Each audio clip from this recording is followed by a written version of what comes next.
Hey YouTube, I'm back. This is Apostle Stacey Woods and you're watching Dimensions of Stacey.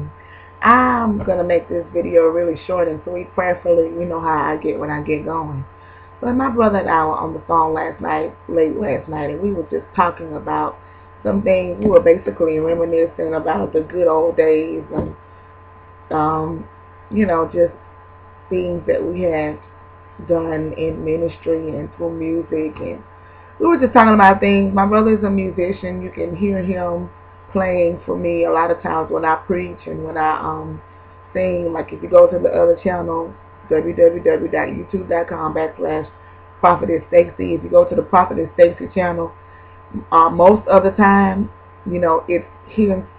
It's him that you're going to hear playing the organ. When we sing and when we preach or whatever.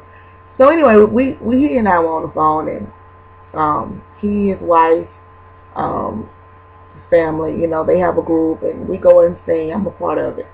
So anyway, we were just talking about how, we've had opportunities to do things in the past, and not knowing, what they would eventually turn into.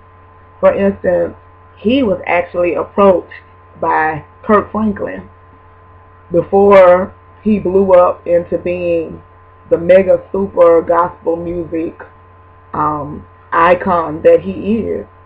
He was actually approached to come on tour and to tour with Kirk Franklin, and he was like, I just kind of looked at him. I was like, he ain't going nowhere. He ain't doing nothing. And unfortunately, that was an opportunity that he obviously missed, but he was saying, and he's very accomplished. He's done great things. Don't get me wrong, but that's one artist that he missed the opportunity to work with. And we were just kind of talking about how, God opened certain doors for us when we were younger. Because anybody that's been doing this a while, I've been singing all of my life, and I've been preaching 20 years of my life. So, that's more than half of my life. So you see them come, you see them go. Some people, they blow up seemingly overnight, but they have been working on being established in ministry for years. And so while it may seem that you're just appearing on the scene in some areas or to some people, you have really been laboring behind the scenes for a long, long, long time. And I've been hearing a lot of prophetic words, spoken over my life and over the life of others that, God is about to bring people to the forefront that were once, on the back of the mountain, just doing what you're doing. Being faithful in your local churches, being faithful in your communities, being faithful, preaching and maintaining a godly character, a godly integrity.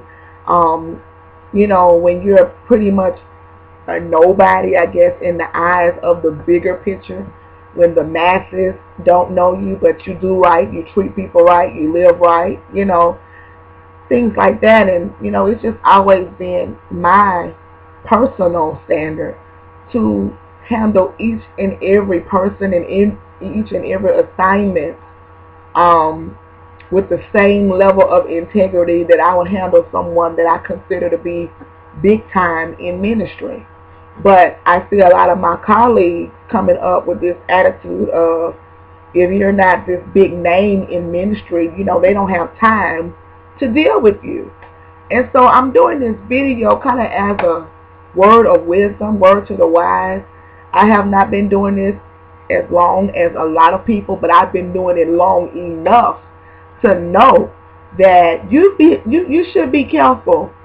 The people that you pass up, the people that you look down on, the people that in your mind you conclude that they're not worthy of your time, not worthy of your return phone call, not worthy of your return email. That's why, and many times, I may overlook somebody, but I try my best not to purposely just discredit people. I run a ministry operation that is very close-knit, so I don't have a whole lot of people doing things for me. I handle my booking, I handle my correspondence with when at all possible, I try to communicate with the people that communicate with me, whether or not they're a bishop or a prophet, evangelist, a pastor or a teacher, or just the choir member or the intercessor or the usher or the mother of the mother's board or the deacon or whoever. I just try to give people when at all possible. Now there are times when I have people to assist me with certain projects whenever I get overwhelmed with, you know, the demands of ministry, but when it's at all possible, I try to answer back people, because you never know, you know, what God is going to do with that person's life that you are ignoring and looking over, you know. And I've reached out to people that have kind of shrugged me and kind of been like, I don't have time. And then later on, you know, when God blessed me and when God elevated me, then all of a sudden they wanted to be connected. And I'm like, if you couldn't walk with me through the valley, don't try to be, come on, let me just be real. Don't try to be up all in my face once God promotes me. Okay? If I'm not enough for you to return my phone call, you know, when I'm nobody, or when you don't think I'm somebody, you know what I'm saying, then really, you're really not somebody that I want to be connected to anyway, because what that means is the only thing that you're concerned about being connected to is a personality and not a person. And we are so personality driven until we can't even recognize the anointing in someone unless they carry these outlandish titles. And you know, I'm hearing a lot of people complain about the different titles, but you know what? You know who makes those people go running out and get a title? It's church folk. Church folk make people run out and get these titles because y'all are not impressed enough with folks to just be in themselves. You know, most of the time, you wouldn't even pay me no attention if I was just Stacey Woods. You wouldn't even look my way, okay, because I'm not on, you know, the major networks, you know, all the time. I'm not on the major platforms all the time, even though God blesses me. And he has opened up the door for me to be on networks and for me to be, you know, featured on different, you know, national platforms. However, because I pretty much keep a low profile when it comes to ministry, and I'm down to earth, I'm approachable.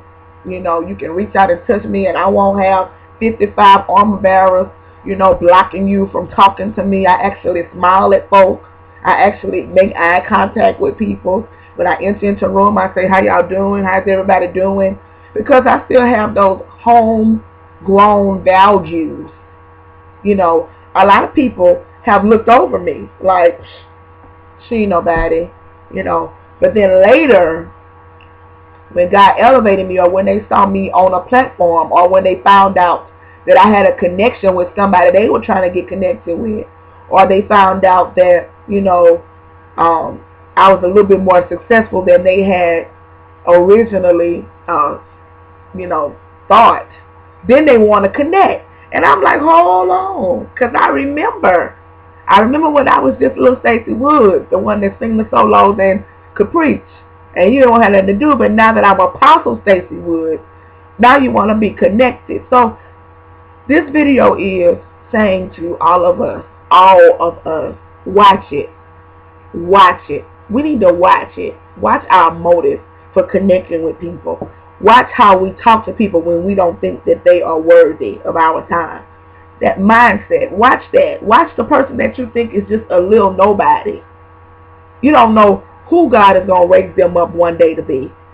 You don't know who God is going to use them to influence one day. You don't know what God is going to give them one day. Even though they may not be in your eyes where, you know, the level that you feel like you are worthy of being connected to. Watch that, because one day God might use them to shake the nation, and then you'll be sitting down, and I'm going to use an example. I don't know if you all remember the movie The Temptations. That's one of my favorite movies. I love any movie that talks about music and the behind-the-scenes story of how people became, you know, the famous personalities that they are today.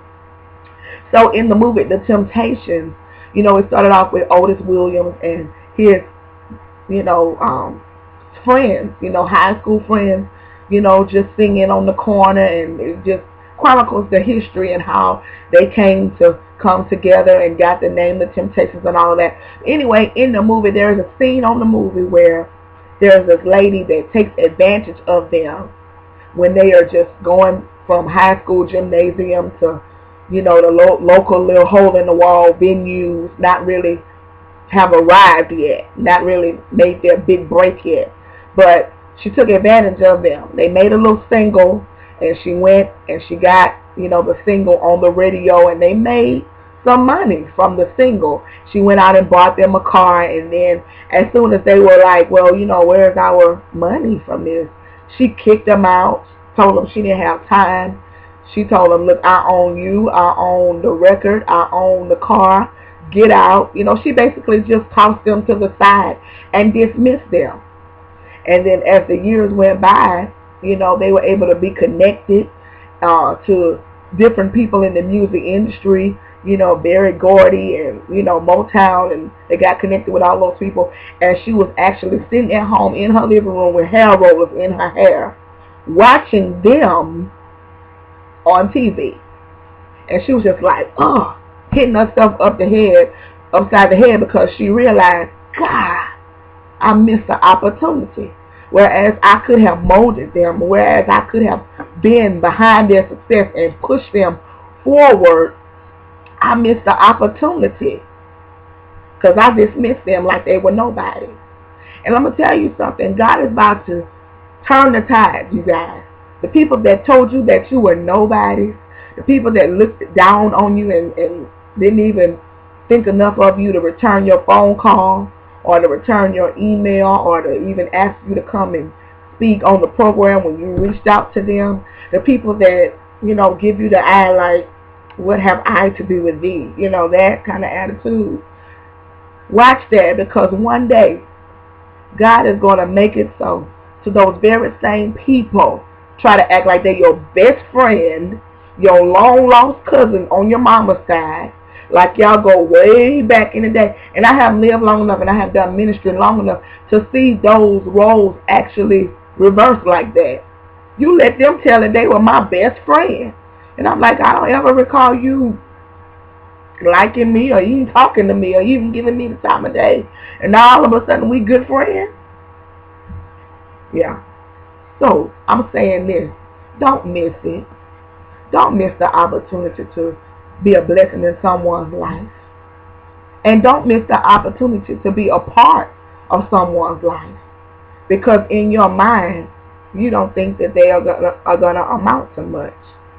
You never know what God is going to grow someone up to be one day. So take care and concern with every person God allows you to come in contact with. Because you never know how you're going to be a blessing in their life and how they in turn will be a blessing in your life. Think about it. I know that's real talk. So this is Apostle Stacey Woods. Right now I'm just on this YouTube channel talking to y'all. But who knows one day where God will take me. Wouldn't you want to be with somebody, you know, in their growing process rather than try to attach on to them? Because chances are once they reach that place, you know, you won't be able to connect with them. But think about it. While you have the opportunity to be a part of someone's life, take advantage of that opportunity. Because you never know what God is going to do with that person. All right. So enjoy Jesus and knowledge joy. Thank you for making ministry possible.